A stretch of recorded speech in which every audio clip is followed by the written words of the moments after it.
gente nos acompanhando. Nós vamos falar hoje, né, nas nossas entrevistas com Alexandre Silva, presidente do Conselho Municipal da Saúde. Qual será o assunto? Nós vamos falar sobre o diálogo do Conselho da Saúde com a Prefeitura sobre as ações municipais para impedir a disseminação do coronavírus em Caxias. Vamos falar um pouquinho também sobre aglomerações de pessoas no CES, Centro Especializado de Saúde, filas que devem ser organizadas na rua e não no corredor de acesso ao CES, tá? Nós vamos conversar com ele, Alexandre Silva, presidente do Conselho Municipal da Saúde. Parabéns, muito obrigado, Alexandre Silva, um queridão, né, da gente aí, já está participando em diversas programações e sempre, né, vem trazendo pra gente aí informações, sempre vem mantendo a nossa sociedade também bem atualizada referente às informações, referente às demandas da nossa sociedade. No nosso segundo segmento de entrevistas, nós vamos conversar com a Kelly Bernardi. Ela é autônoma e ela possui escritório de serviços administrativos. Qual vai ser o diálogo? Pais criam baixo-assinado para não retorno às aulas das crianças durante a pandemia da Covid 2019. Cabe a pena destacar que agora, em maio, haverá um novo decreto do Estado do Rio Grande do Sul que vai trazer uma interpretação sobre tudo isso. Aí se fala em distanciamento social, abre-se uma interpretação, abre-se um precedente que traz nas suas interpretações um possível retorno às aulas, né? Um possível retorno. Claro que os pais estão preocupados com isso, os pais estão muito antenados a essa questão. Diversos pais estão pensativos com essa questão, se enviam ou não enviam seus filhos para as aulas. E qual será a rede de proteção que essas instituições vão criar? Porque a gente sabe que sala de aula é aglomeração. Como é que vai fazer? As salas de aula já são cheias, são lotadas, vão dividir as turmas. Aonde será colocado todo esse contingente de alunos? Então há uma certa interpretação, como vai ser também interpretado a questão da criança estando dentro desses ambientes. A exemplo, será que as crianças vão estar, todas elas, né, de máscaras? Vão estar sem máscaras? Como farão na hora do recreio? Como que farão na hora da alimentação dentro, né, das cercanias, da sala de alimentação para a merenda e tudo mais? Tudo isso, né, a gente vai estar conversando já com os especialistas, vendo essa posição por parte dos pais, o que eles estão achando disso. E claro, também vamos entender um pouco mais sobre esse baixo-assinado para não retorno às aulas das crianças durante a pandemia da Covid 2019. Claro que você pode deixar a sua mensagem, você pode já escrever ali, ó, eu acho isso, eu sou pai e penso assim, eu acredito que tem de ser desse jeito. Fica bem à vontade, espaço democrático sempre, você vai escrevendo embaixo pelas nossas plataformas, vai participando junto com a gente. Deixa eu cumprimentar o incansável, deixa eu cumprimentar ele, o nosso querido Leandro Damati, co-apresentador dessa programação, que está na TV Serra e Farroupilha, e assim nós vamos juntos já conversar com o Alexandre Silva, presidente do Conselho Municipal, que também já está por videoconferência com a gente, mas já ele vai cumprimentar a todos aqui nossa programação.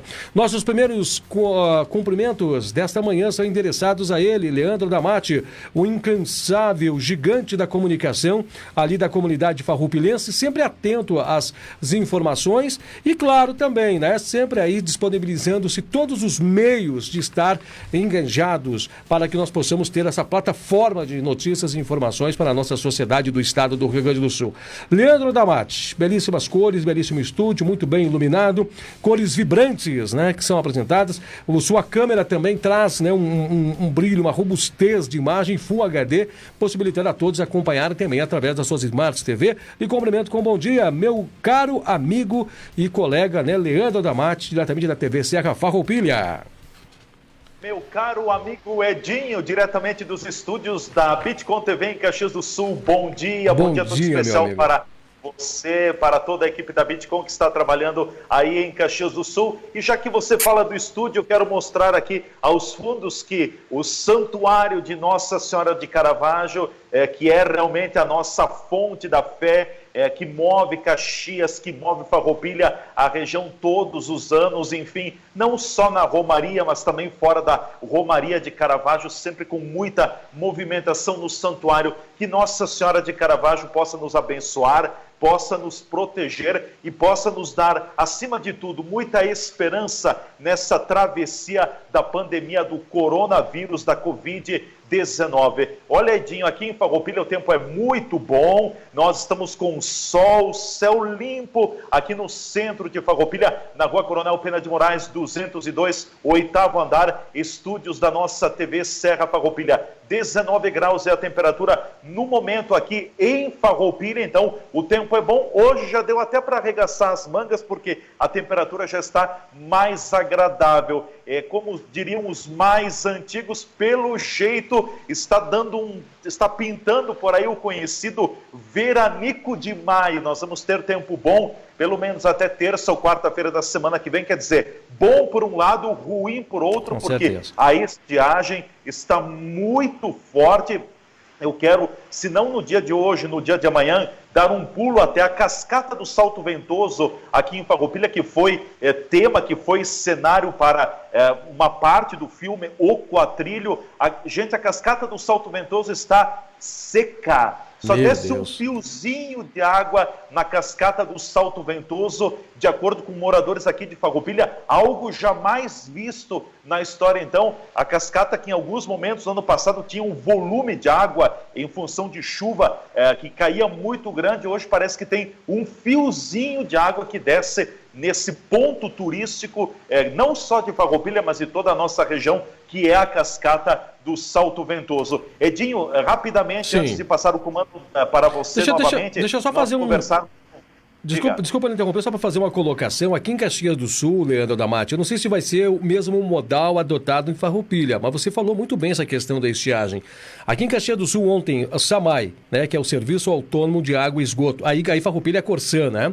Juntamente com a Secretaria da Agricultura, montaram um plano de auxílio ao interior. Aqui está secando as fontes do interior, aquelas vertentes, como as pessoas gostam de dizer, os lagos que as pessoas utilizam, que os proprietários, né, de terras fazem para poder fazer a irrigação mecânica também estão secando.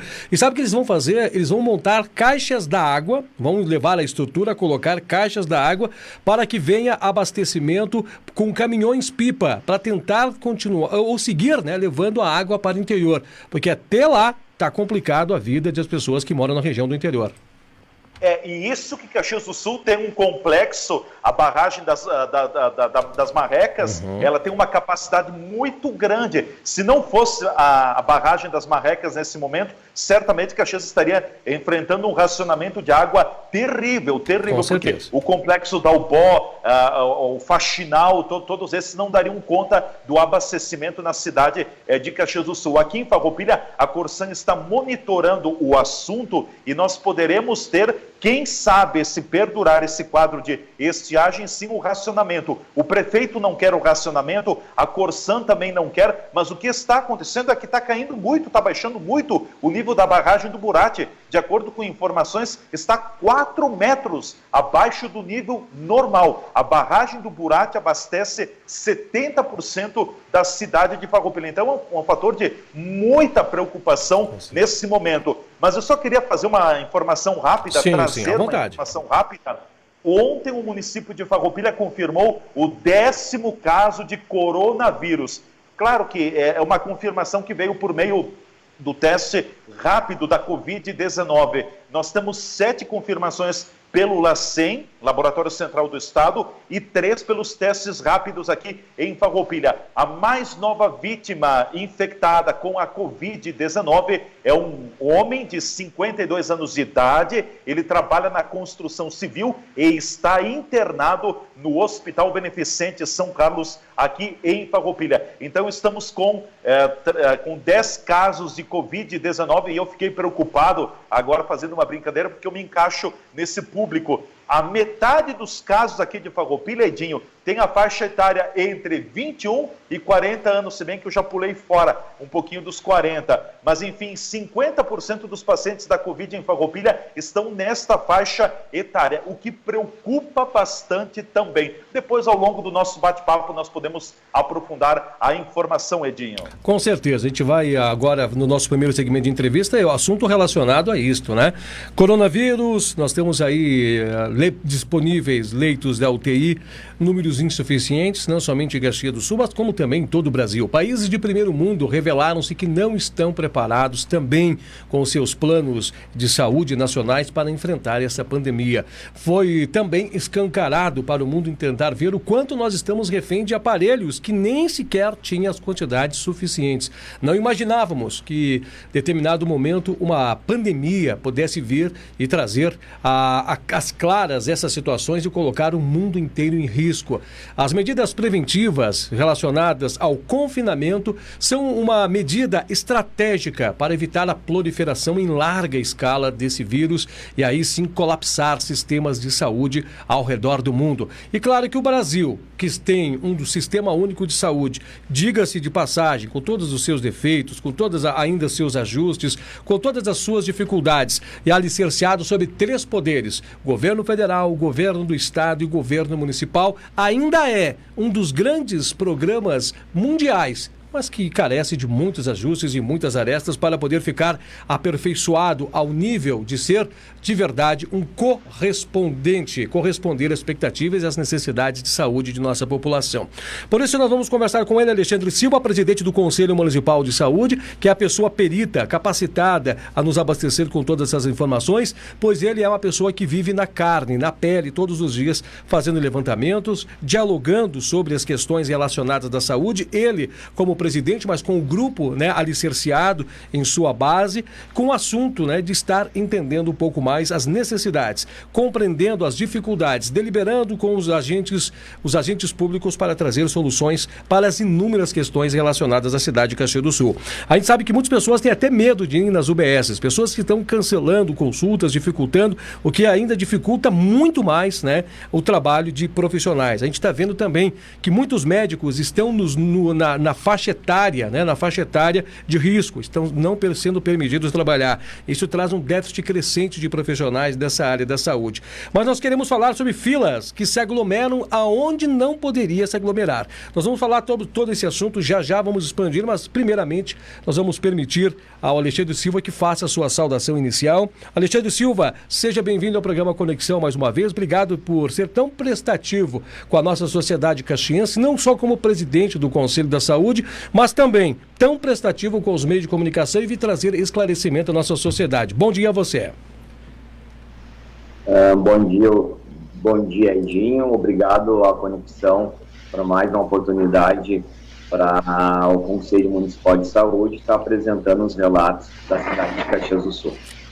Alexandre Silva, faça o seguinte para a gente percebe que você está na sua sala de trabalho, está trabalhando essa manhã. Dá um panorama geral para que a sociedade caxiense possa ser abastecida com as informações das deliberações da pasta, dos encaminhamentos, e como é que vocês hoje, através desses números, veem a nossa situação da saúde em Caxias do Sul? O Conselho Municipal de Saúde, então, a gente sempre relata os meios de comunicação e frisa isso para a população entender como é que funciona o Conselho Municipal de Saúde. Então, o Conselho Municipal de Saúde, ele é composto por 36 conselheiros, sendo que dos 36 conselheiros, 50% são usuários, 25% são profissionais da saúde, uma área hoje que está na linha de frente na defesa do Covid 2019, e 25% os prestadores de serviço e gestão. O Conselho Municipal de Saúde ele atua na formulação estratégica e controle de execução da saúde pública. Então é importante a participação da sociedade civil e é um caminho democrático de elo de ligação com o Executivo. O Conselho Municipal de Saúde ele tem os conselheiros locais, por isso a importância da participação da comunidade civil e o Executivo, qual for ele que estiver à frente, escutar o Conselho, e o Conselho está na linha de frente, lá na comunidade, verificando as demandas. A pandemia em Caxias do Sul, então, a gente vê como o Conselho Municipal de Saúde que a gente está sob controle inicialmente, porque veio de forma imediata, então, e concreta, rápida, o isolamento da população, e a gente agora já vê com outro viés, com outro pensamento, preocupado com a liberação da forma que está sendo feita. Então, a gente acredita que conforme vai se liberando mais as pessoas, né, as pessoas deixam de ficar concentradas no que realmente é o Covid, o que pode se acontecer, as pessoas e os usuários não têm noção que a gente não tem capacidade técnica hospitalar para atender toda a demanda, por isso o isolamento. O isolamento nada mais é que consertar um fracasso da saúde pública e um fracasso da saúde particular. É isso que é o isolamento. Não seria necessário um isolamento da população se nós tivéssemos capacidade técnica para atender. É isso que comprovou na Itália, inicialmente na China, depois Itália, Europa, e agora o próprio Estados Unidos, que é dito como referência mundial em áreas específicas. Lembrando a todos os ouvintes que o próprio Estados Unidos não tem um plano de saúde público igual o nosso país, igual o nosso Brasil tem, né? E os usuários têm a capacidade de poder estar utilizando, que é o SUS. Tem as suas falhas, o SUS tem, mas a gente tem que entender que o SUS é novo em nosso país. Na década de 80 que ele se iniciou, então a gente tem que ter uma participação popular para aperfeiçoar ele, para chegar no atendimento. Lembrando que Caxias do Sul não tem nenhum hospital 100% público, né? Todos os nossos hospitais são ou particular, né, ou uma parceria público-privada com a Fundação UFS, que é o Hospital Geral, que a gente sempre frisa no meio de comunicação, que o Hospital Geral atende 49 municípios. Então, quando os municípios da região, vou citar um exemplo como Farroupilha, né, eu vi que tem Farroupilha está acompanhando nós e o aumento de casos está acontecendo em Farroupilha. Quando o prefeito da região libera por conta própria, antes que Caxias do Sul, ele não está pensando em conjunto. Porque o próprio Caxias do Sul é dependente do sistema universal de saúde aqui do Hospital Geral. O Hospital Geral é referência para essa região. Então, a gente acredita que quando um município menor pensa em liberar, pensa em construir um projeto, ele tem que sentar com a coordenação de saúde, que é a quinta coordenação, junto com o município referência, que é Caxias. Então, Farroupilha começou a liberar antes, São Marcos, Flores da Cunha, própria cidade natural que eu sou de Vacaria, e tu vê que está aumentando o número de casos nesses municípios menores. Então, a gente teria que pensar em conjunto, porque não tem como atender a toda a demanda. Imagina só, Hospital Geral, 49 municípios. Não tem como atender, né? E os municípios menores não têm capacidade de absorver esse paciente que tiver que ser entubado futuramente. Exemplo, se Nova Pádua tiver 1 ou 2 casos, ele vai encaminhar para Caxias do Sul. Então é isso que a gente tem que pensar. Muito interessante, a gente fica observando, né? E quando a gente recebe essas informações, impacta a nossa forma de pensar, ver e até mesmo a forma que nós estamos agindo nesse exato momento. Alexandre, participa comigo diretamente em Farroupilha, Leandro Adamati, que também vai lhe fazer uma pergunta. Com você, Leandro. Ô Alexandre, bom dia, tudo bem contigo? Tudo bem, Leandro? Tudo bem. Eu lembro de uma entrevista que nós tivemos aqui na Bitcom TV e pela TV Serra Farroupilha. Eu estava ali no estúdio da Bitcom TV em Caxias do Sul e você participava e você trouxe naquele momento uma informação que me deixou muito preocupado, de que a região da Serra não estava preparada, sobretudo Caxias do Sul, para a pandemia do coronavírus, porque iriam faltar leitos. Nós tínhamos uma carência, uma deficiência de leitos no Sistema Único de Saúde. E ontem, recebendo os números, a atualização do boletim do coronavírus da Secretaria de Saúde de Caxias do Sul, eu fiquei alarmado porque mais de 90% dos leitos SUS de UTI de Caxias do Sul já estão comprometidos, estão ocupados. Nós estamos chegando no limite. Se nós olharmos os hospitais privados, temos ainda 60%, tem 40%, 41% que está ocupado. Então eu te pergunto, aquela tua afirmação feita há algumas semanas, ela está muito próxima agora de se confirmar e de colapsar a falta de leitos de UTI no sistema SUS de Caxias do Sul?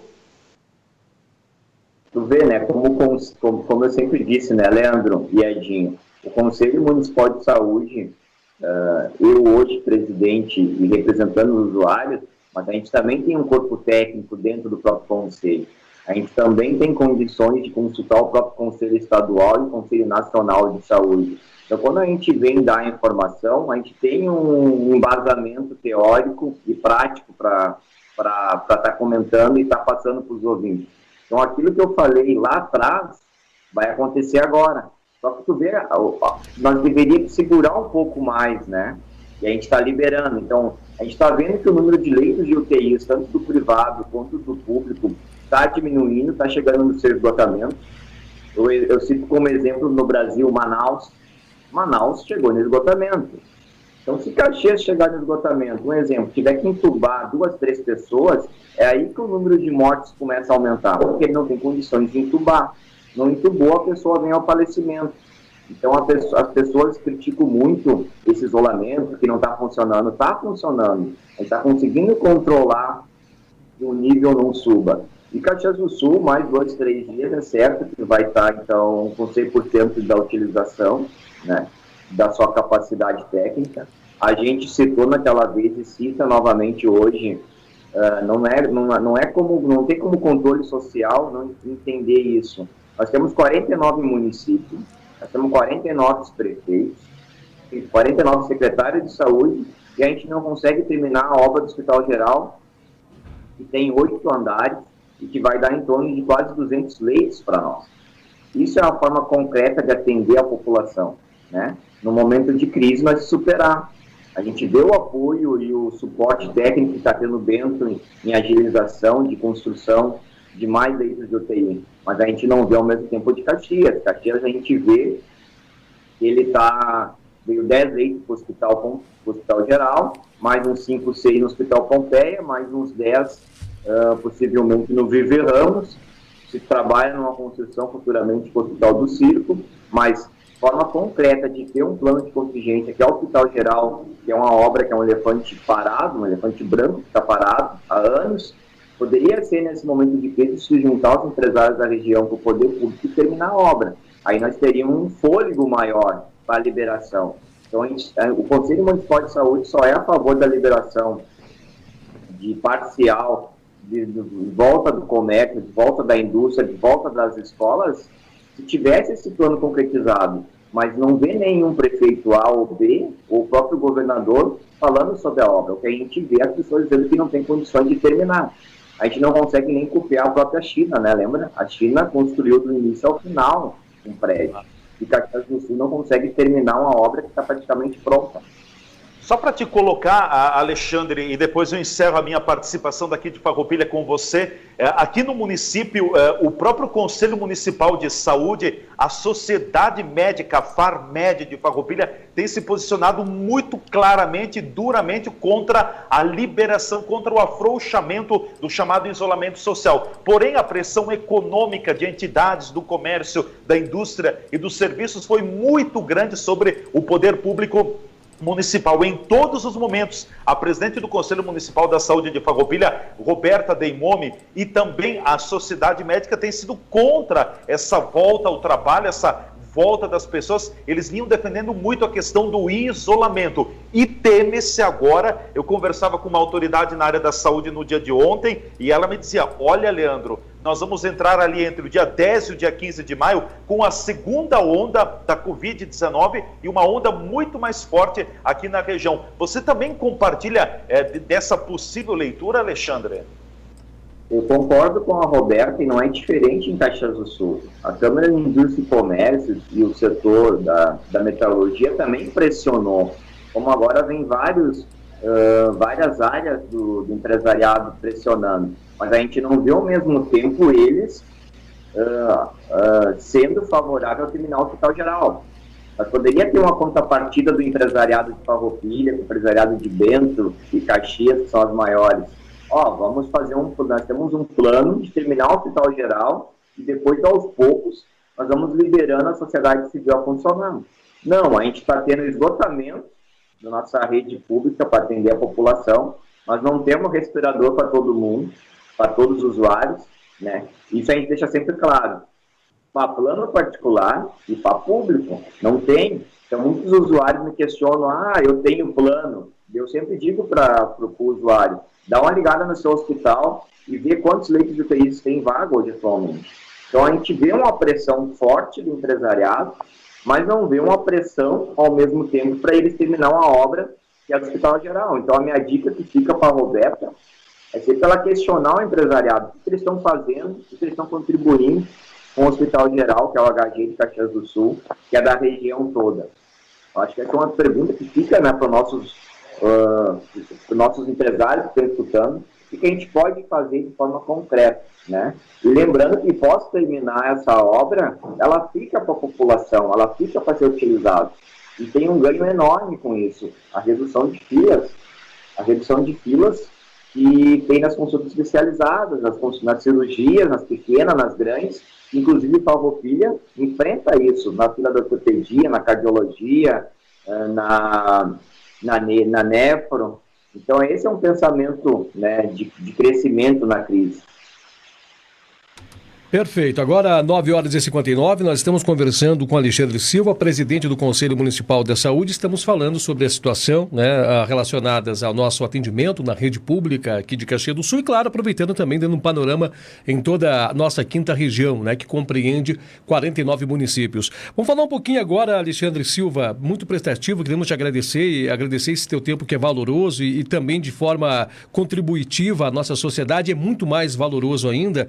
Nós queremos aproveitar esse momento que a gente tem, essa oportunidade de diálogo, para você falar um pouquinho como é que está as UBSs hoje, como é que funcionam os atendimentos. Tem muitas pessoas dizendo que está difícil de atendimentos telefônicos, tem muitas pessoas dizendo que chega lá, não há o médico para atender, muitas pessoas estão com medo, não sabem se devem ir à UBS, se não devem ir à UBS. A gente sabe também que há dúvidas referentes às questões vacinais e, claro, que é o tema, né? É o tema central do nosso diálogo sobre essas aglomerações de filas no seio de pessoas buscando os medicamentos, pessoas que são do grupo de risco, que não eram para estar em aglomerações, mas fatalmente estão. Faz um panorama, né?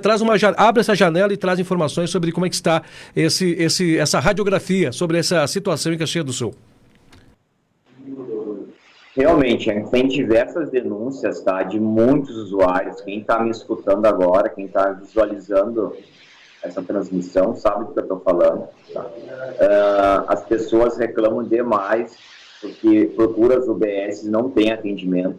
A gente já relatou isso tanto para o diretor de urgência e emergência de Caxias do Sul, Fábio, quanto para o próprio secretário de saúde, a preocupação, porque os meios de comunicação e o Conselho Municipal de Saúde, através da sua mídia social, divulga para a população que é para ele procurar as unidades básicas de saúde para ter atendimento. Mas quando ele chega lá, a maioria dos médicos, não são todos, né, se negam a atender e diz que lá é só Covid, né, e encaminham esses mesmos usuários para a tenda, que são as tendas que tem tanto na UPA Central, que é referência do Covid, e a UPA de suporte, Zona Norte, que tem um suporte técnico também para o Covid, mas referência à unidade central.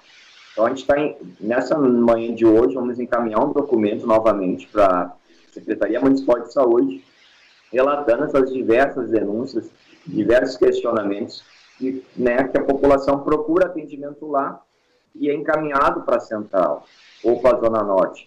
Lembrando que se a pessoa tem o Covid, é melhor que ela seja identificada lá na unidade básica de saúde.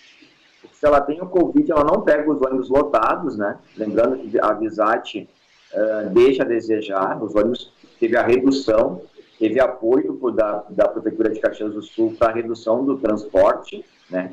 Ao invés de aumentar o número. A gente vê o transporte intermunicipal que reduziu o seu acúmulo de pessoas, ou seja, cada banco vem uma pessoa, ao lado dela não vem ninguém. Caxias do Sul, os ônibus estão lotados, né? Tem tudo para se propiciar o aumento, então se a pessoa vem contaminada com Covid ou suspeita num ônibus lotado desse até chegar na UPA Central, imagina quanto contato ela teve com as pessoas, então, até a chegada no estabelecimento da UPA Central. Bom, falando sobre CES, que é o Centro Especializado de Saúde, todo mundo conhece o CES, aquele da Sinimbu, frente ao antigo Camelon. O Conselho vem desde a sua gestão anterior, questionando a forma de aglomeração de pessoas. E passa anos e anos e continua da mesma forma. Um prédio locado, não tem estrutura nenhuma para atendimento, dificuldade para acessibilidade. Quem estaciona ali um cadeirante, a dificuldade que tem para estacionar um cadeirante, para deixar uma pessoa de mais idade, sendo que foi liberado ali, foi proibido o estacionamento ali, então não seria nem embarque e desembarque, né, que seria ilegal, mas as pessoas se obrigam a deixar ali. Muitas pessoas já sofreram acidentes ali na frente, porque a pessoa abre a porta, né, rápida para sair, não vê um outro veículo na fila dupla ou tripla passando ali, e a gente vem sempre elencando a mesma coisa. O que acontece no CES? Semana passada, diversas vezes a gente flagrou isso, aglomeração de pessoas por busca de consultas. Algumas estão consultando consulta especializada, outras buscando a medicação na farmácia básica ou farmácia especializada. Tinha uma grande falta de 10, 12 medicamentos, então quando vem as pessoas saem correndo pegar aquele medicamento para depois ficar no seu isolamento social.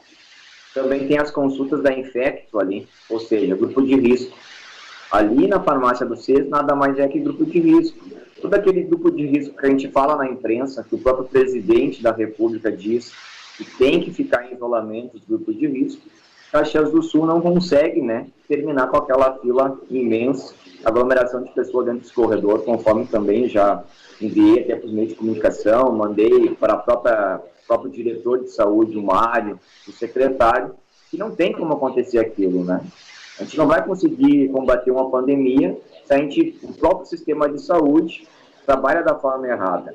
A posição do conselho ali é simples, a gente consegue fazer. Ali a solução da farmácia básica, a gente sempre vem elencando, nós temos que descentralizar a farmácia básica nos territórios. A gente também, não fosse a pandemia, tinha uma ideia e um projeto fácil de fazer, com pouco recurso, para descentralizar também a farmácia especializada.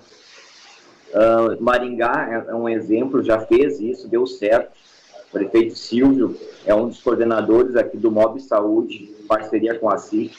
E o pessoal que está me escutando, os empresários que participam comigo lá, Marcos D'Água, doutora Dilma, sabe do que eu estou falando, lá funcionou, então teria como funcionar em Caxias, porque não é mais cabível uma cidade de tamanho que é Caxias do Sul trazer um paciente lá de Criúba para pegar uma medicação aqui no centro da cidade, numa fila, né? Então a gente tem que pensar grande, pensar com condição plena de atender a população da melhor forma.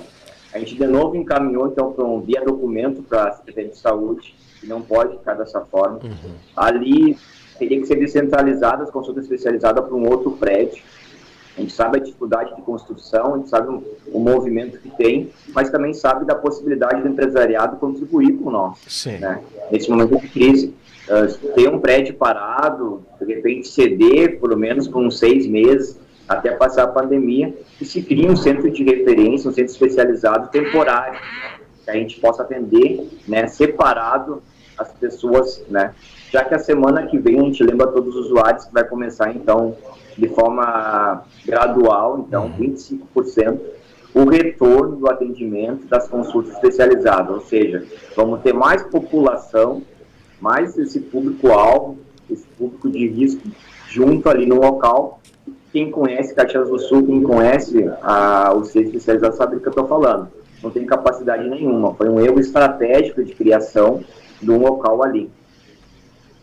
Perfeito. Alexandre... Sim. Alexandre, eu quero agradecer de coração seus valorosos serviços prestados à sociedade caxiense e a gentileza de você conversar com a gente. Eu só preciso fazer a última pergunta e nós já vamos dando continuidade. Eu sei que nós já estamos estourando o tempo com você, mas eu gostaria que você falasse um assunto que tem chamado a atenção, tá? A nível nacional.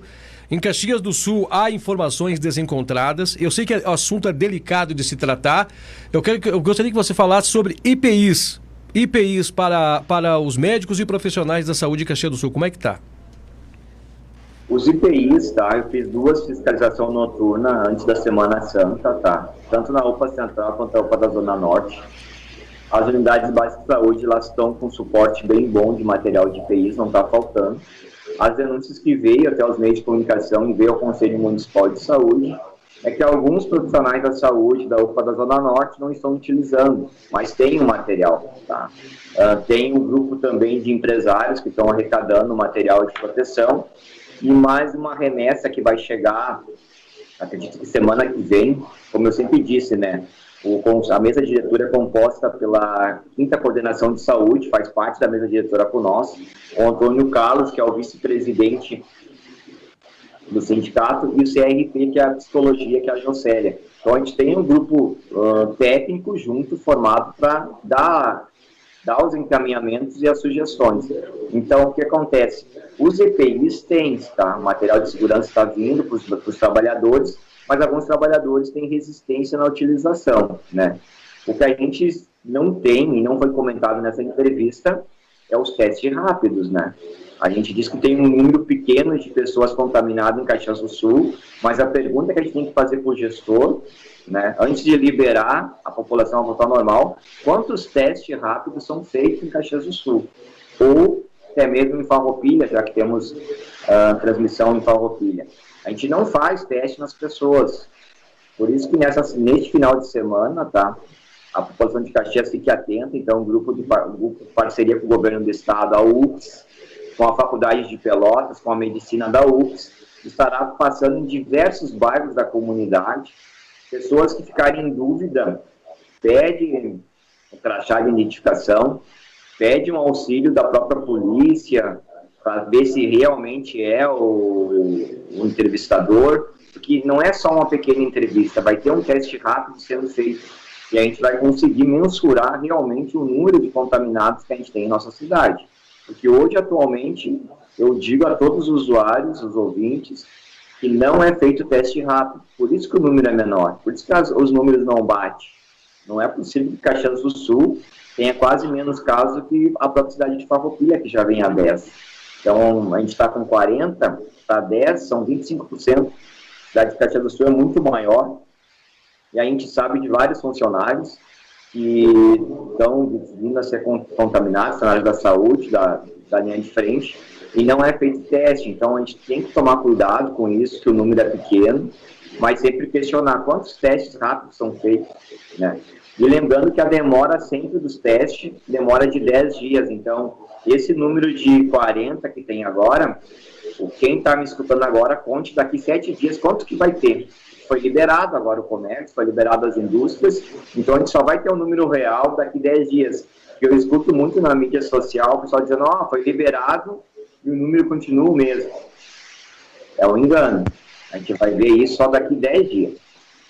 Até porque tem o prazo, né, de 2 a 14 dias para a manifestação viral dentro do corpo, né, da pessoa. Alexandre, eu quero agradecer de coração. Eu sei que não deixa de ser uma forma de prestação a serviço à nossa sociedade. Eu vejo que você fala em plantão noturno. Eu vejo que agora é de manhã cedo e você já está trabalhando. Isso mostra o bom trabalho, né, e parabéns por todas as atitudes que são tomadas, deliberações democráticas dentro do Conselho. E obrigado por ser o agente porta-voz para nos trazer essas informações por parte das deliberações do teu conselho. Grande abraço, Alexandre. Obrigado, Edinho. Até mais. Tchau, tchau. Está então a participação dele, Alexandre Silva, junto com a gente, uma entrevista, né, a gente se estendeu um pouco, mas era uma grande necessidade do entendimento. Leandro Damati, o que você pode fazer de análise sobre tudo isso? Vem nos mostrar um choque de realidade e nos apresentar um panorama para nós, de verdade, olhar para essa janela. Essa janela está aberta, mas a gente está preferindo olhar para outra janela, afastando-se, quem sabe, um pouco dessa realidade. Mas os nossos olhos têm que entender, e têm que mensurar e têm que ter essa medida quando a gente fala de todos esses assuntos, né? Trabalho, volta da economia, pessoas circulando, máscaras em estabelecimentos comerciais. Acho que esse número tem que ser também ressaltado, hein? Com certeza. É uma situação muito delicada. É aquele ditado, se parar o bicho pega, se parar o bicho come, se correr o bicho pega, né? Então, a situação tem que ser muito bem trabalhada no meu ponto de vista, porque daqui a pouco não adianta nós salvarmos só a economia e comprometermos a saúde. Eu diria nesse momento, nem só a economia, nem só a saúde, mas os dois segmentos precisam andar juntos. Eu acredito, uma leitura minha, enquanto leigo no assunto, mas ouvindo muitas opiniões de que a nossa região e o Brasil entrou precocemente no isolamento social. Acho que precisava esperar pelo menos mais uma semana ou 2 semanas. É uma leitura que daqui a pouco eu posso fazê-la de forma equivocada. porque a nossa região aqui, Edinho, e quem nos acompanha, nós estamos entrando no inverno, que é o pico do ano quando a gente vai ter maiores problemas respiratórios. E a Covid-19, o coronavírus, é um vírus respiratório, é uma pneumonia, enfim, um vírus que ataca as vias aéreas respiratórias. Então, eu temo muito, nós estamos voltando, precisamos voltar às atividades do trabalho, eu não sou contra isso, mas eu acho que a gente acabou afrouxando repentinamente. E eu ainda vejo muitas pessoas que não estão preocupadas com a situação. Gente, eu fiquei preocupado ontem quando eu recebi o boletim da Secretaria de Saúde de Caxias do Sul. 91% da rede SUS de UTIs de Caxias está ocupada. Falta menos de 10% para a ocupação, ou seja, bater no teto. E depois, José? E depois? O que vai ser feito? Nós temos o hospital de campanha no Pompeia, o hospital de campanha no Virvir Ramos, mas tem a boa vontade da administração de Caxias, do prefeito Cassina, do vice Frisso, do secretário de saúde, mas tem alguns trâmites burocráticos que não são só da prefeitura de Caxias, é do governo do estado, do próprio Ministério da Saúde, libera, não libera, tem uma série de fatores. Então, é muito preocupante essa questão da falta, já para mim acendeu a luz amarela, já estamos na luz vermelha, da falta de leitos, sobretudo no SUS. E nós vamos sentir esse problema, como bem colocou o próprio Alexandre, quando nós tivermos lá um ou dois, ou três pessoas que precisam de intubação e nós não tivermos, ou tivermos uma única vaga num hospital SUS em Caxias do Sul, num leito SUS de UTI. Aí sim. E outro detalhe importante, nós ainda, no meu ponto de vista, não estamos colhendo os resultados da volta ao trabalho. Vamos colhê-los, no meu ponto de vista, a partir do final da próxima semana. Início do mês de maio, dia 4, dia 5 de maio, nós vamos ter um panorama. Eu acredito que nós vamos aumentar o número de casos da Covid-19, do coronavírus aqui na nossa região. E aí, a preocupação, as pessoas têm que entender o seguinte: isolamento mata o vírus? Não. Isolamento faz com que a doença vá embora? Não. O isolamento faz com que a estrutura de saúde seja melhor posicionada para os atendimentos. Esse é o propósito da questão do isolamento social. Agora, aqui no estado, o governador Eduardo Leite vai trabalhar a questão do distanciamento controlado, que é diferente do isolamento social ou distanciamento social. Uma informação que já vem do próprio governo do estado dá conta de que o próprio secretário de Educação, o Faisal, já declarou de que as aulas na rede estadual não deverão retornar antes do final do mês de maio. Antes do final do mês de maio. Sim. Se não voltar às aulas na rede estadual, é bem provável que a rede municipal de ensino também não retome. Eu não sei como é que está em Caxias do Sul, mas aqui em Farroupilha não vai retomar porque o transporte escolar que serve ao estado, ele conjuga em alguns momentos com o município e vice-versa. Então é bem provável que os municípios vão ter que fazer os seus ajustes dentro da questão da educação também, ou antecipar as férias do recesso de julho, as férias que aconteceriam ali no mês de julho. Então, muita cautela, muito cuidado nesse momento, porque daqui a pouco nós poderemos ter uma situação muito alarmante ali na frente. Cuidados básicos, evite aglomerações, evite cumprimentar as pessoas, use máscaras. Está comprovado que o uso de máscara ajuda, protege tanto a pessoa que faz o seu uso, quanto quem está ao seu lado. Mas eu ainda vejo, Edinho, aqui em Farroupilha, e acredito que em Caxias não é diferente, pessoas na rua sem máscara. E justamente as pessoas que compõem o chamado grupo de risco. Eu vou fazer referência aqui que me chamou a atenção no final de semana, porque o comércio reabriu quinta ou sexta-feira em Caxias do Sul, e uma matéria da RBS TV mostrou no sábado à noite Caxias do Sul com as ruas movimentadas, e lá pessoas idosas caminhando na rua. Mas eu pergunto, mas o que essas pessoas estão fazendo na rua? Tinha necessidade de ir? Tinha necessidade de ir no comércio? Por que não foi outra pessoa? Gente, nós precisamos cuidar da vida. Com certeza. Vamos fazer o seguinte, Adamate, agora 10 horas e 17 minutos, nós temos nossa segunda entrevista, mas eu quero trazer agora uma matéria especial, né, do trabalho que está sendo realizado pelos clubes de futebol de Caxias do Sul. Ivan Esgaraboto esteve lá junto com o Leandro Moré, nosso cinegrafista, e eles voltaram de lá muito diferente de quando chegaram. Voltaram com os seus corações emocionados com esse trabalho muito bonito que está sendo feito pela esta entrega, né, de cestas básicas junto a uma associação séria de trabalho, o Centro Cultural Espírita Jardelino Ramos. O nome da ação é Juventude, Paixão e Doação. Nós vamos estar acompanhando então como é que foi o acompanhamento, né, sobre esse trabalho. Posteriormente nós vamos então ao Natanael Bogo e nós retornaremos com o nosso segundo segmento de entrevistas. Fique junto com a gente, vocês estão acompanhando toda a nossa movimentação do Conexão na edição desta quinta-feira.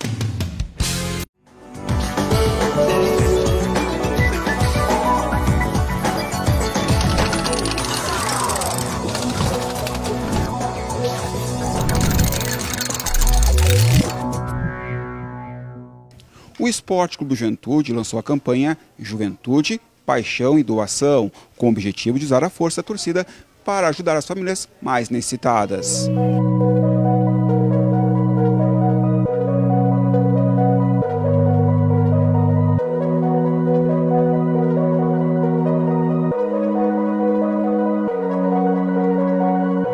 clube que tem mais de 100 anos, ele não pode se furtar numa hora dessa. Ele tem que participar da comunidade. Ele tem que mostrar para a comunidade que a história dele teve momentos desses em outras épocas. E essa paixão e coração, na realidade, é alguma coisa que cativa o torcedor. Ele se sente orgulhoso do clube que ele torce. Porque nós temos que aprender a torcer não só dentro de campo. Nós temos que olhar fora dos gramados a grandiosidade que um clube pode movimentar na comunidade. Esse é o grande mérito da campanha. Toda doação é bem recebida. Isso vai em quem precisa, em quem não tem como fazer diferente. E que precisa da comunidade para se manter nesse período difícil. Virando o jogo, é virar o jogo. É virar o jogo, pode crer. Nós começamos com o projeto já em 2016, começou esse projeto. No turno inverso eles frequentam as nossas instalações, tanto no CT como no estádio, assistindo partidas de futebol. E hoje, mais do que nunca, né, o virando o jogo cai como uma luva nas nossas cabeças. Nós não podemos permitir que as nossas crianças percam os seus sonhos. Nós somos obrigados a transmitir a eles que tem alguém preocupado com eles. Porque se a situação é difícil e eles começam a desanimar, puxa vida, isso é um compromisso que nós, cada um cidadão, tem que ter. Eu acredito nisso.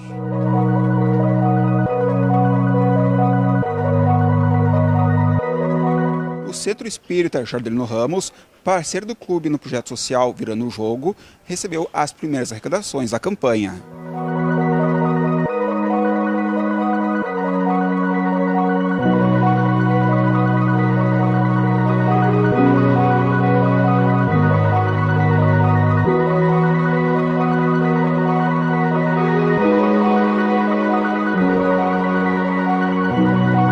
É muito importante porque estão sem renda, sem poder receber a ajuda que recebem sempre aqui. Então, ajuda na alimentação, na higiene, é o que elas têm neste momento. São famílias aqui do bairro Jardelino Ramos. Os seus filhos fazem parte aqui do centro educativo, onde eles têm ajuda no turno inverso da escola, recebendo alimentação, recebendo reforço escolar, recebendo oficinas.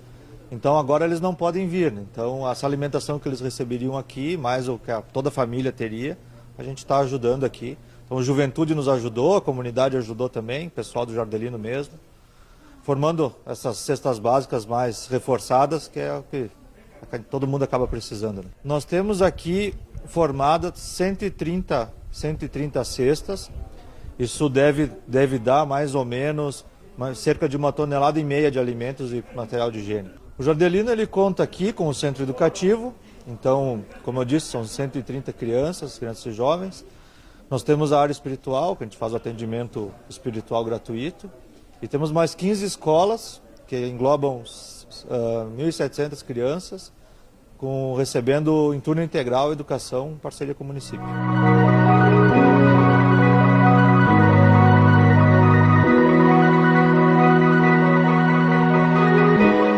Participe da campanha Juventude, Paixão em Doação. Contribua na portaria do clube, localizado no Portão 3, do estádio Alfredo Jaconi, na rua Borges Medeiros, que recebe as doações 24 horas por dia.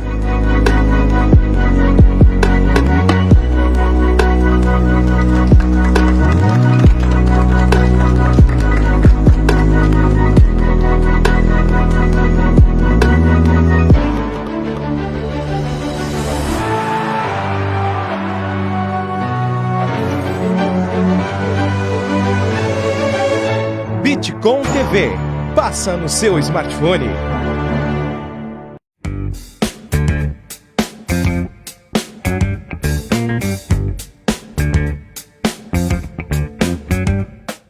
Que tipo de pessoa você tem sido? Sou o coach financeiro Nathanael Buogo da Inteligência Aplicada e é sobre isso que eu vou falar hoje. Você é uma pessoa que deixa acontecer? Não se importa muito com o seu estado atual das finanças e pensa que depois pode resolver tudo? Ou faz acontecer? Assume a responsabilidade financeira com objetivos, metas e planejamento bem definido. Ou quem sabe, pergunta o que aconteceu? Vive sempre correndo atrás do dinheiro. Você quer ter uma mudança e ser uma pessoa que faça acontecer? Entre em contato.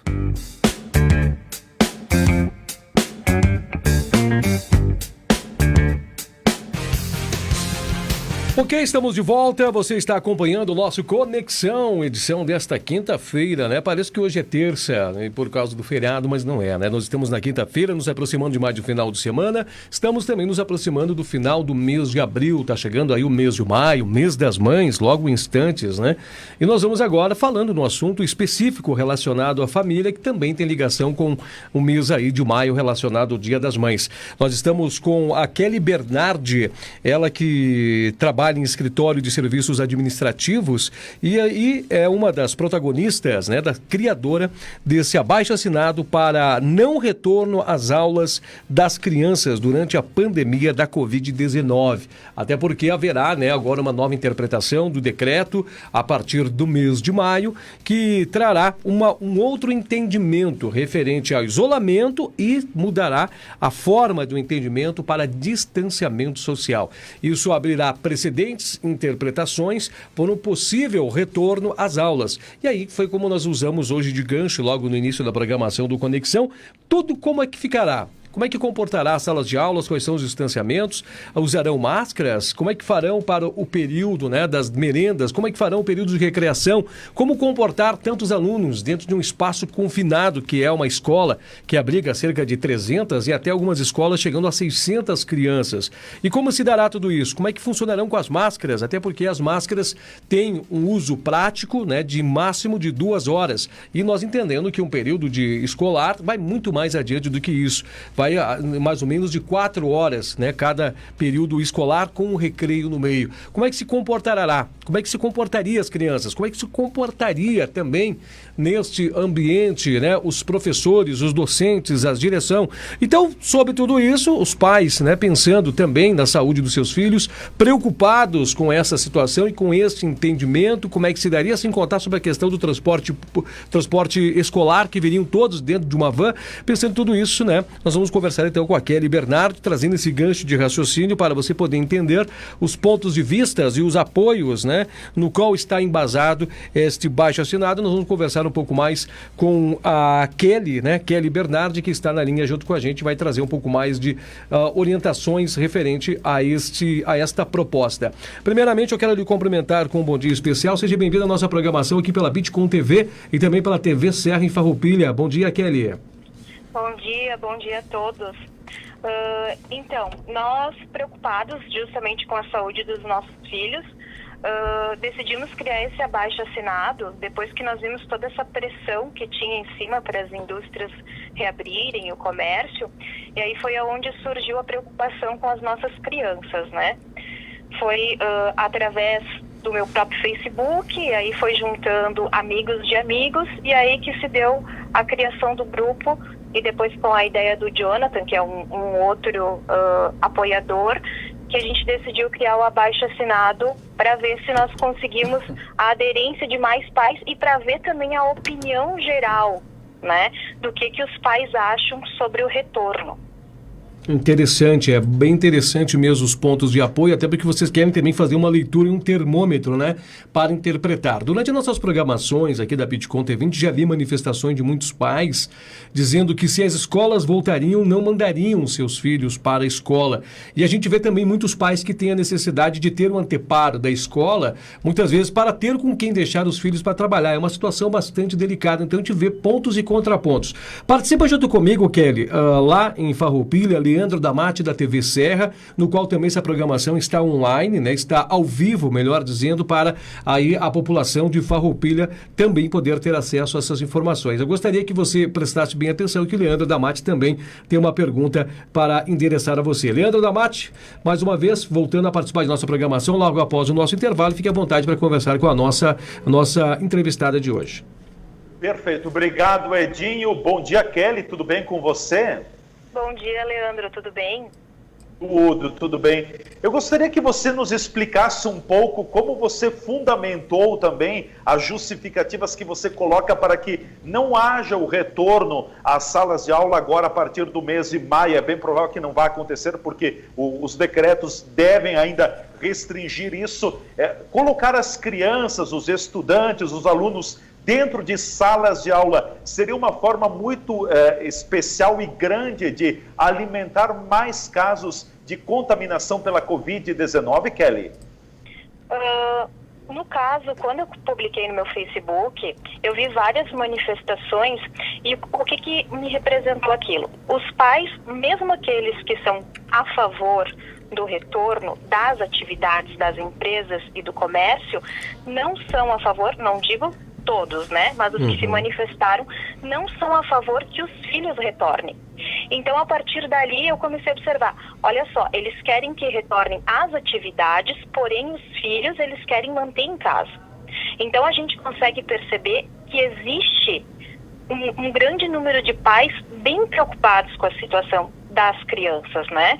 Porque, ora, eu, adulto, sair e trabalhar é uma coisa, agora colocar a vida do meu filho em risco é outra. E eu percebi também que a gente tem bastante aderência de professores, né? E a preocupação destes professores também é de que maneira eles serão responsabilizados caso ocorra alguma coisa com essas crianças. Porque a gente sabe que se nenhum adulto não consegue se cuidar com todas as medidas necessárias, como passar álcool em gel, a gente acaba esquecendo, colocando a mão no olho, na boca. Imagine uma criança. E muitas vezes as crianças, elas gostam de brincar. Como que elas vão conseguir correr com uma máscara na hora da educação física? Ou até mesmo os adolescentes que geralmente eles gostam de correr riscos, né? A gente sabe que o perfil do adolescente geralmente ele gosta de desafiar. Como é que vai ser isso dentro de uma escola perante o vírus, né? E destacando também, né, Kelly, para associar aos teus questionamentos e tuas indagações, que há também a questão relacionada às atividades físicas que são propostas em grupo, em conjunto, dentro das escolas. Eu gostaria que tu falasse um pouquinho também, aproveitando essa oportunidade, e é interessante a participação massiva de todos, indiferentemente da sua ideia democrática, até porque a Kelly falou algo muito importante, eles estão tirando um termômetro para o entendimento da sociedade sobre tudo isso, através desse baixo-assinado e de questionamentos, mas o importante da participação também dos pais. Kelly, como é que as pessoas fariam para encontrar esse grupo, qual é o nome dele, e como é que fazem para entrar em contato com você, se é através desse grupo, se há uma outra forma de contrato, e quais são os levantamentos que vocês estão fazendo através dessa rede social? Exemplo, estão apenas pedindo um baixo-assinado ou estão permitindo a opinião e manifestação de pais? Certo. O nome do grupo, então, é Não Há Volta às Aulas Durante o Covid, né, 19. A gente tem a página no Facebook e as pessoas também podem entrar em contato através do meu perfil do Facebook, que é Kelly, K-E-L-I, Gabriele Bernardi, ou através do próprio WhatsApp, que é o 549-9104-5149. Ali no grupo, a gente tem diversos participantes, inclusive até proprietários de escolas, no caso, né? Sim. Então, a gente deixa o diálogo bem aberto, porque eu acho assim que a gente não somos os donos da verdade.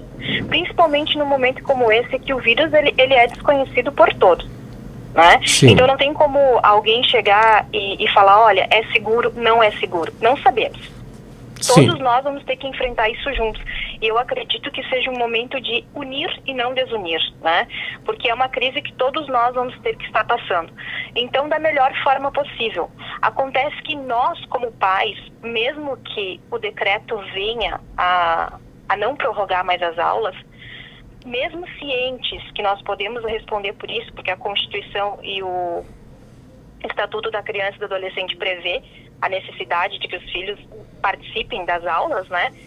Eu, particularmente, alguns pais que se manifestaram, mesmo assim não vamos correr o risco de levar cientes daquilo que pode ocorrer ali na legislação. E sim, outros pais podem se manifestar, podem trazer ideias. Inclusive, eu acho que isso é bem importante para que a gente consiga, né, resolver isso da melhor forma. Porque para nós também não é bom deixar eles em casa sem aula. Pensa perder um ano, é preocupante, né? Sim. Mas também a gente fica pensando, e a saúde? E caso eu arrisque o meu filho venha a falecer, né? Então é uma coisa bem delicada. Porque eu vou estar... se não acontecer nada, ok, ótimo, maravilha. Se isso tudo for uma farsa, melhor ainda. Porque também tem aqueles que acreditam que tudo seja uma farsa. E eu torço para que realmente, de fato, seja. Né? Porque tem muitas pessoas que acabam confundindo as coisas e indo para o viés político, né? E dizendo assim, esses querem ficar em casa sem trabalhar. Não é isso. E se eu arriscar e colocar a vida do meu filho em risco e ele venha a falecer, alguém da minha família, né? Então é bem complicado. Tem pessoas que não estão se preocupando e eu gostaria de não estar me preocupando também, mas infelizmente não tem como. Interessante. Agora é 10 horas e 35 minutos, a gente já está com o nosso limite do programa estourado, mas o assunto é muito interessante, Kelly. Eu agradeço de coração a sua disponibilidade de vir falar com a gente, tanto para a Bitcom TV, mas como para todas as pessoas que estão nos assistindo, estão nos acompanhando. Kelly, como é que você faria uma avaliação da participação das pessoas que estão engajadas com você nessa movimentação? Se você quiser falar números, você pode falar. E como é que você avalia, né, sobre a tua intenção, o teu pensamento na busca de mais pais? Como é que você avalia a adesão desse movimento que você está encabeçando aqui na sociedade? A adesão eu estou vendo como bem grande, até me surpreendeu. Porque, como eu disse, até mesmo os pais que são a favor do retorno das atividades, né, eles estão aderindo em relação aos filhos. E a gente faz algumas pesquisas ali nos grupos de Facebook, Facebook, enfim, esses grupos que tem de vendas, umas enquetes, e grande maioria das pessoas vota para que as aulas não retornem agora no final do decreto. Eles querem se sentir mais seguros. E como as professoras mesmo falam, rede estadual, municipal e privada, né? As próprias professoras dizem como manter uma criança parada com distância de 1,5 metro. Como fazer com que uma criança use a máscara. Então essa é a grande preocupação. Porque adultos a gente tem como, né, controlar, e já é difícil. Mas como fazer isso com crianças? Então, a aderência ali, o movimento, ele está bem grande. Inclusive, outras cidades estão nos procurando, como Porto Alegre e Novo Hamburgo, né? Para entrarem ali no movimento. Inclusive, até comentei que eles podem criar um próprio abaixo-assinado, mas eles acreditam que vai ganhando força, né? Para que todo o Estado consiga prorrogar. Né? E aí surge também aquela questão, e o que eu vou fazer com o meu filho, quem não pode, né? Então a gente não quer dizer que a gente está impondo nada. Não, quanto a isso não, eu entendo que é bem delicada a situação, mas eu questiono, nas férias, como essas pessoas fazem, né? Te entendo. Então, para de repente conseguir com um avô, com alguma pessoa, para que essa pessoa possa ir trabalhar e não tenha a preocupação em levar a criança, né? É bastante delicado mesmo. Kelly, quero parabenizar vocês por essa iniciativa democrática. É válido, muito válido tudo isso. Eu tenho certeza que a adesão de pais é crescente, referente ao entorno dessa... E o objetivo, como você disse, é aumentar a deliberação para que as cabeças, multiplicando-se através dos pensamentos e do que acha, possa chegar a um consenso e sensibilizar as autoridades quanto a isso e também o corpo docente. Eu vou deixar o espaço final para suas considerações. Eu gostaria que você repetisse nessas considerações o grupo e como as pessoas fazem para localizar esse grupo, tá bom? Obrigado. Imagina. Posso continuar? Pode falar. Certo. Então, temos o grupo pelo WhatsApp, mas daí o pessoal pode me adicionar no WhatsApp para conseguir entrar no grupo, que é o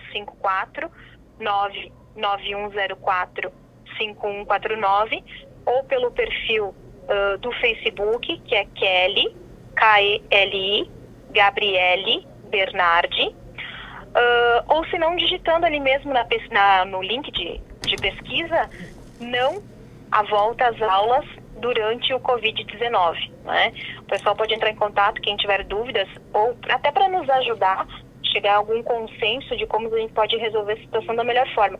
É importante destacar também que algumas pessoas estão confundindo, nós não temos nada a ver com nenhum movimento para não pagar as mensalidades.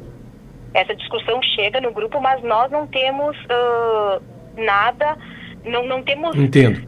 Ainda não há uma parlamentação sobre essa temática de assunto ainda, né? O objetivo é discutir sobre o assunto das aulas. Eu acho que essa parte ali cabe a cada pai decidir com a escola que contratou, né? Entendo. Kelly, muito obrigado. Valorosa entrevista, tenho certeza que contribui muito para a nossa sociedade. Tchau, tá? Imagina, brigadão. Tchau. 10 horas e 39 minutos.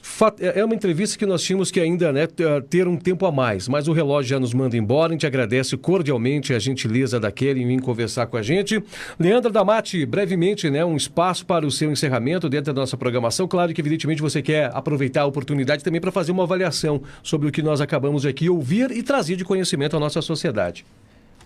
Eu acho que muito bem colocado pela própria Kelly também, é aquele ditado, é uma faca de dois gumes, então a preocupação é muito grande, ela fundamenta, no meu ponto de vista, a decisão, a iniciativa dela em questões bem colocadas, né? As crianças não têm ainda essa noção de como se comportar com o uso de máscara, a questão dos EPIs, então é uma situação de pensar muito, ela pode daqui a pouco evoluir para um outro lado, então muito bem colocada essa questão da Kelly, mas em 30 segundos eu gostaria de dizer, depois amanhã eu posso aprofundar no Conexão também, Edinho, ontem eu conversei diretamente daqui do estúdio com Caxias do Sul, com o nosso bispo diocesano, Dom José Gislon, e Dom José Gislon deve anunciar na próxima segunda-feira, ou melhor, na próxima semana, em conjunto com a reitoria do Santuário de Caravaggio, como vai ser o encaminhamento para a Romaria de Caravaggio. A tendência é de que a Romaria não aconteça em maio e Dom José sinaliza para a possibilidade da realização da Romaria no mês de setembro. Não está nada decidido ainda. E eu recebi a informação também, agora há pouco, de que o cardeal Dom Odilo Scherer, que é o cardeal de São Paulo, também cancelou a Romaria da Arquidiocese de São Paulo, que aconteceria no dia 3 de maio, a Aparecida. Então as romarias estão sendo canceladas, mas a gente aprofunda no dia de amanhã. Edinho, um forte abraço, até amanhã. Quem nos acompanha em Farroupilha também, fiquem na TV Serra. Ontem, naquele comentário que eu fiz de uma pessoa que externou a preocupação com a questão do coronavírus e, enfim, que ela tem mais de 60 anos, está em casa e ameaça de demissões, eu fiz o comentário aqui no programa e ontem, ao meio-dia, a pessoa acabou mandando um recado no meu celular também, que estava acompanhando a programação e escreveu que admira a nossa conduta profissional. Muito obrigado, nada mais do que o nosso dever. Um forte abraço e até amanhã. Beleza, a gente tem mais para o momento, no tempo o relógio nos manda embora. Desculpa também, alongarmos, mas é assuntos essenciais para a nossa sociedade. Ficamos por aqui, fiquem ligados, vocês estão na Bitcom TV. A Bitcom TV, juntamente com a TV Serra, está junto com você, engajada na luta contra a Covid-19.